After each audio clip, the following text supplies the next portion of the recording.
Bonjour Bon Tweet, comment ça va en ce début avril? Bonjour Clémence, bah écoutez, ça va très bien et vous? Bon, je vous préviens, je vais pas faire de poisson d'avril, hein, voilà, comme ça c'est dit. Ah bon? Bon, je suis un peu déçu quand même. De quoi vous allez nous parler aujourd'hui? Alors figurez-vous qu'aujourd'hui, je vais pas faire une chronique politique et ma chronique sera aussi plus Ah courte. bon? Vous êtes vraiment malade là. Non, non, pas du tout, rassurez-vous, moi je déteste toujours autant Macron, tout ce qu'il fait, toutes les personnes dont il s'entoure et le saccage organisé de l'économie française et européenne dans des combats aussi imaginaires que suicidaires. Genre la Russie, le climat, les pandémies foireuses, etc., etc. Et je suis toujours à l'affût des révélations provenant des USA au sujet de listes de grosses raclures qui assassinent des présidents ou bien d'autres grosses raclures qui violent des enfants dans des îles paradisiaques. J'attends toujours des révélations sur des soi-disant avions qui viendraient faire s'écrouler des tours, des pentagones et des trucs comme ça, ou bien des révélations sur des expéditions dans l'espace qui auraient en fait été tournées dans le désert du Nevada, ou encore des révélations sur la véritable identité de certaines personnes occupant officiellement ou officieusement plutôt des fonctions relativement importantes au sommet de l'État. Je me comprends. Ah oui, vous me rassurez donc, et je crois que nous aussi on vous comprend là.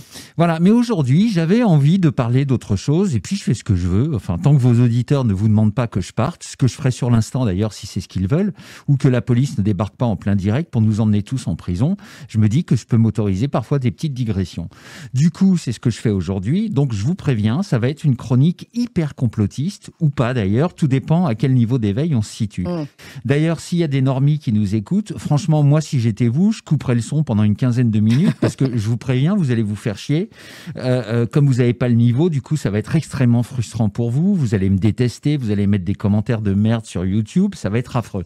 Non, sans déconner, cassez-vous, allez faire un tour et revenez dans 15-20 minutes. Mais juste avant, mettez quand même un pouce bleu et laissez votre téléphone ou votre ordi ouvert pour pas que ça pénalise les algorithmes de la matinale. Bah oui, parce que je sais bien que vous avez carte blanche, mais normalement vous êtes censé faire des trucs visant, sinon à développer l'audience, du moins à ne pas la faire complètement s'effondrer. Je peux vous parler de mon sujet hyper complotiste? Ouais, allez-y, je vous autorise. Merci, ma chère Clémence. Alors, si vous le voulez, je vais vous parler d'histoire, ou plutôt de ce qu'on appelle l'histoire, et je crois qu'il y a beaucoup de choses à en dire. Bon alors, mais comment se fait-ce? Pourquoi avez-vous soudain envie d'aborder ce sujet? Eh ben, j'ai vu passer une nouvelle la semaine dernière. On aurait découvert sous la pyramide de Képhren des piliers s'enfonçant jusqu'à 600 mètres de profondeur dans la terre. Donc, si ça se confirme, toute l'égyptologie est fausse. Vous savez, les tombeaux des pharaons construits en 20 ans par des mecs avec un marteau et un burin, qui, sans le savoir d'ailleurs, ont découvert pi, le nombre d'or, le mètre, la vitesse de la lumière, puisqu'on retrouve toutes ces références dans la pyramide de Khéops. Ah bon? Oui, et je vous renvoie sur ce documentaire passionnant de Jacques Grimaud, La révélation des pyramides. Mais qu'est-ce que c'est alors pour nos auditeurs? Alors, c'est un documentaire qui nous donne une explication alternative sur l'origine et l'utilité des pyramides. Et franchement, moi, avec ma ceinture noire 8e dan de complotisme, Mmh. c'est le genre de truc qui me fait partir en sucette comme jamais. D'accord. Mais du coup, si l'explication du tombeau des pharaons est fausse, pourquoi ça fait 2 siècles qu'on nous l'apprend comme une certitude immuable? Si les pyramides ne sont pas des tombeaux, que sont-elles? Des horloges cosmiques? Des centrales électriques? Autre chose? Mais si c'est autre chose, se pourrait-il que des civilisations beaucoup plus évoluées qu'on croit aient vécu sur Terre avant nous? Mais alors, que seraient-elles devenues?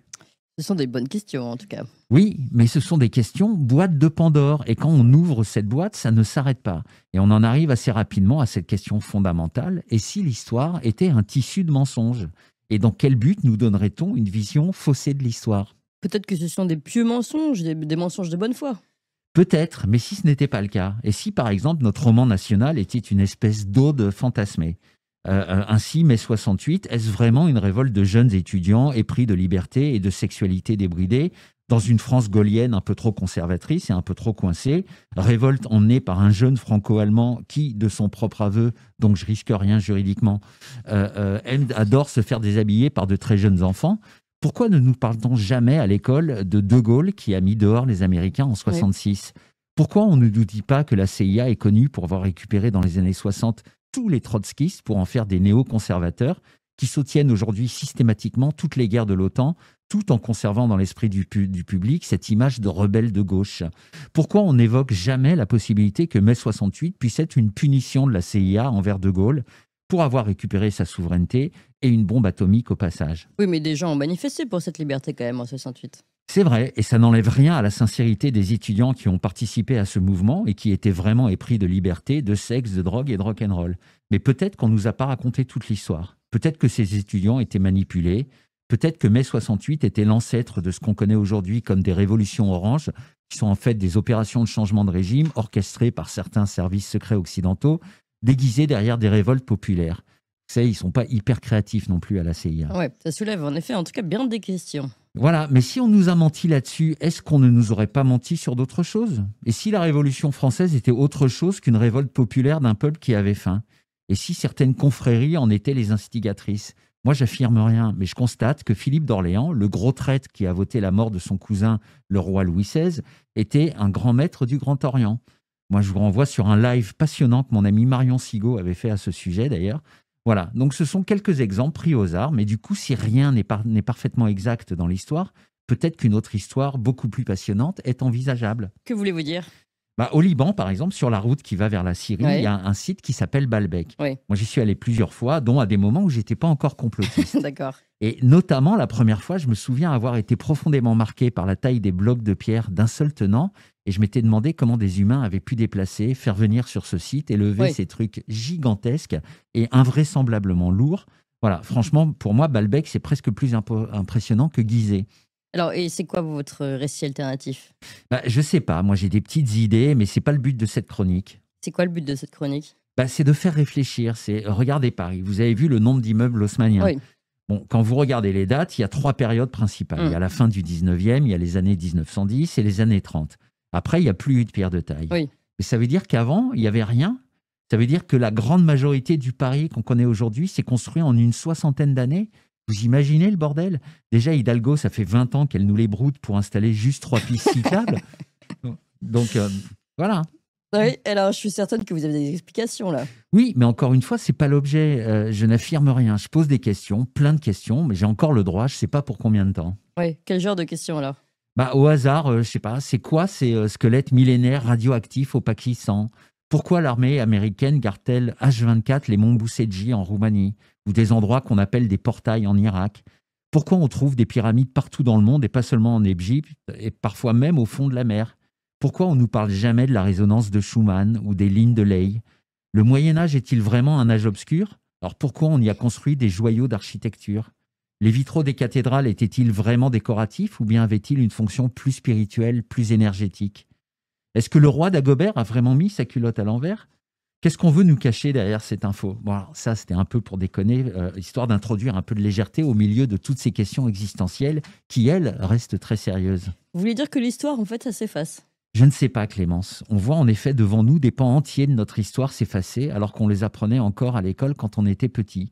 On voit des remèdes de grand-mère disparaître. Ouais. On voit des potions disparaître comme le bleu de méthylène ou l'alcool à 90. Oui. On commence à nous expliquer que les vitamines C et D sont pas aussi bonnes que ça. Alors c'est dans quel but, d'après vous? Et si l'histoire était un moyen de contrôle des peuples? Et si le fait de rester dans une histoire simpliste permettait d'empêcher que le peuple ne prenne conscience qu'il a beaucoup plus de pouvoir qu'il n'y paraît? Ou bien qu'il y a de l'énergie dans notre environnement de manière inépuisable? Que sais-je encore? Je n'affirme rien. Encore une fois, je pose des questions. Mais alors pourquoi? Parce que de plus en plus, il y a des choses que je vois qui ne correspondent pas à ce qu'on m'a appris. Et puis il y a une phrase qui dit « apprendre, c'est se souvenir ». Ça vous est jamais arrivé d'apprendre des trucs et d'avoir l'impression de les avoir toujours su? Pourquoi? Est-ce qu'on a des vies antérieures? Pourquoi pas? Ou bien y a-t-il une mémoire collective dont chacun d'entre nous récolte des petites parcelles, des petites étincelles? L'autre jour, par exemple, j'ai vu une vidéo d'un bébé crocodile qui venait de naître, mais qui avait déjà l'instinct de saisir une proie et de la faire tourner afin de la noyer plus rapidement. Et si nous aussi, nous avions certaines choses innées en nous qu'on voudrait nous enlever? Ce sera votre conclusion? Justement, ce n'est pas une conclusion, c'est une ouverture. Peut-être que si nous étions plus nombreux à comprendre que l'histoire, ce sont vraiment des histoires, nous serions plus armés pour déjouer les pièges qu'on est en train de nous tendre aujourd'hui. Parce que même l'histoire qui est en train de s'écrire sous nos yeux, on peut constater comment, à peine écrite, elle est déjà totalement distordue. Comment ça?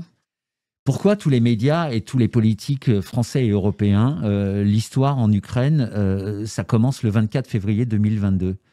Il ne s'est rien passé avant, vraiment? On le voit sous nos yeux comment on efface l'histoire à coups de formules toutes faites et unanimes chez toutes les personnes autorisées. C'est Poutine l'agresseur, c'est Poutine l'agresseur. Et tous les gens non informés répètent « c'est Poutine l'agresseur ». Alors oui, le 24 février 2022, c'est Poutine qui est entré en Ukraine. Mais est-on vraiment certain qu'il ne s'est rien passé avant? Rien de rien?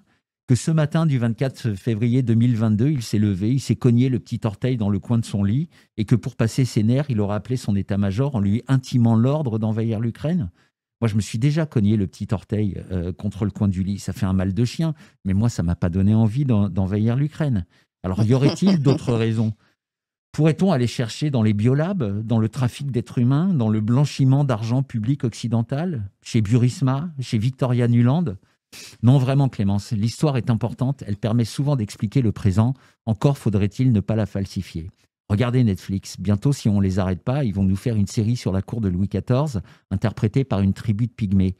Donc là, voilà ma conclusion. Je préfère faire une recherche d'un vrai passé plutôt que me contenter d'une représentation de plus en plus ridiculement caricaturale de notre histoire.